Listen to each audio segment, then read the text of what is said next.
Shalom, Chag Sameach. Today is Yom Yerushalayim, literally Jerusalem Day, and it commemorates the Six-Day War in 1967, when the state of Israel seized the Temple Mount from the Arabs. And I am dressed in a strimal and a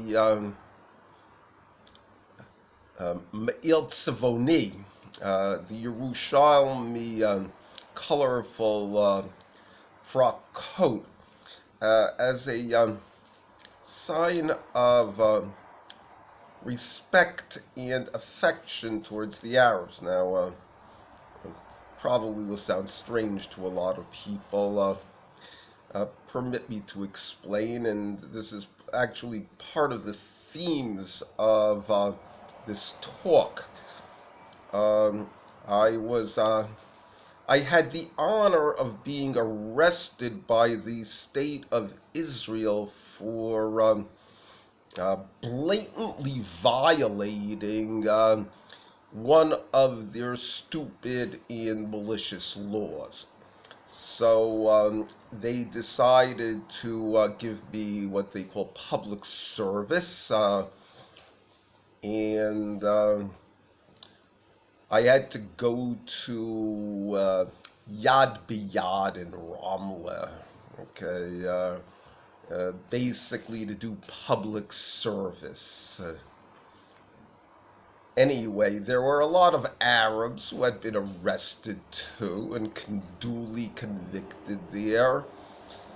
And I was actually, in fact, was quite friendly with them. I've been friendly with the Arabs really all of my life, especially since I moved to Israel. And one of the things that was surprising was how much they admired the Hasidim. So as a result of that, I am wearing a strimal for this. Now, the issue of the Arabs and their really profound sense of loss at effectively losing the Temple Mount bothered me today. And there was things that were on my mind. I had ideas, and I was going to give it a try. I went for a walk in the park, and I saw an Arab worker there. He was taking a break. And I said, Salam Aleichem, Shalom Aleichem in Arabic. Arabic is very close to Hebrew. And he responded, Aleichem Shalom. And I engaged him in conversation. I've had many conversations with the Arabs here, mainly about religious philosophy and religious stories. The Arabs love morality tales, specifically things that are found in the Agadat of the Gemara, in Midrashim. Especially ones that revolve around or use as symbols or examples Abraham, Yitzchak, and Ishmael. So I mentioned that it was Yom Yerushalayim to him, and so I said to him about relating to it from the standpoint of the Arabs. Okay? So, and my point of view was why they should not be so angry at the Jews, rather they should really be happy. So I said to him, I started with, it's a famous story that Jews tell about a man whose son died, and his wife wanted to break the news to him.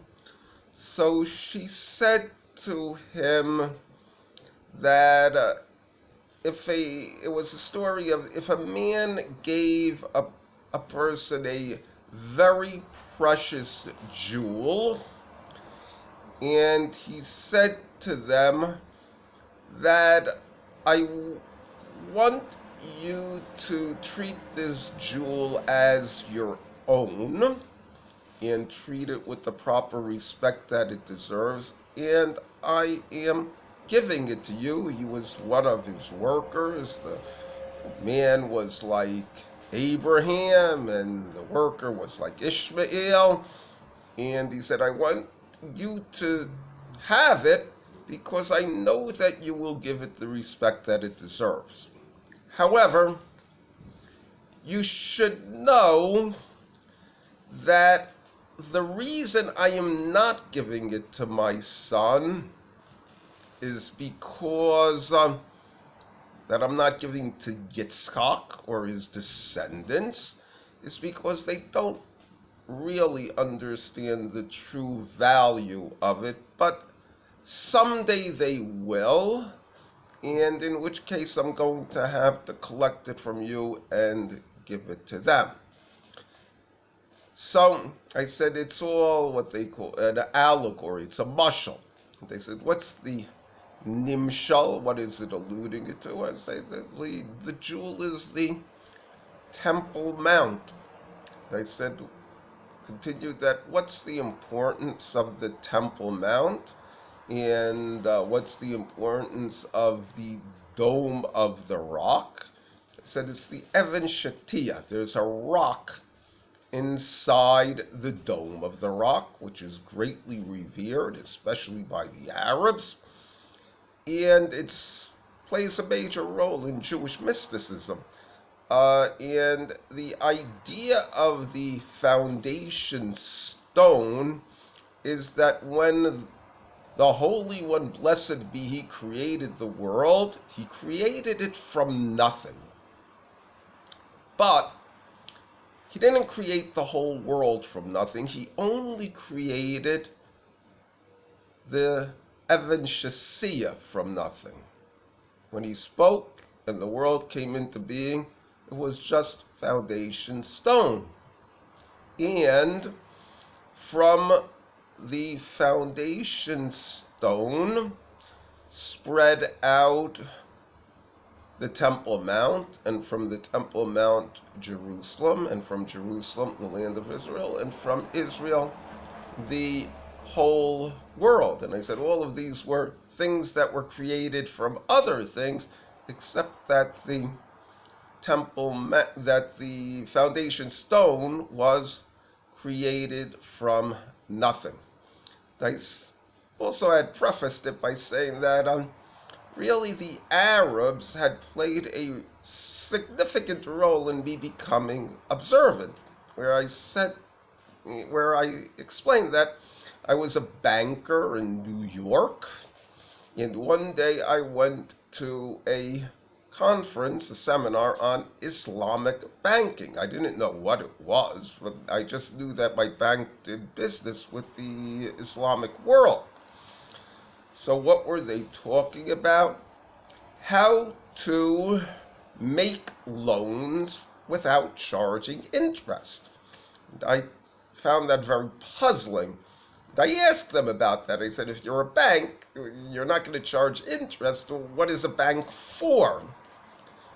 So after the conference, an Arab journalist came up to me and explained it to me. And he said that what the Arabs are trying to do is fulfill a precept in the Quran that says you shouldn't charge interest to your brother. And then he turns to me with a burst of emotions and he said to me, and you're Jewish. You believe the same things. And I thought about it sometime and I said, yeah, he's right.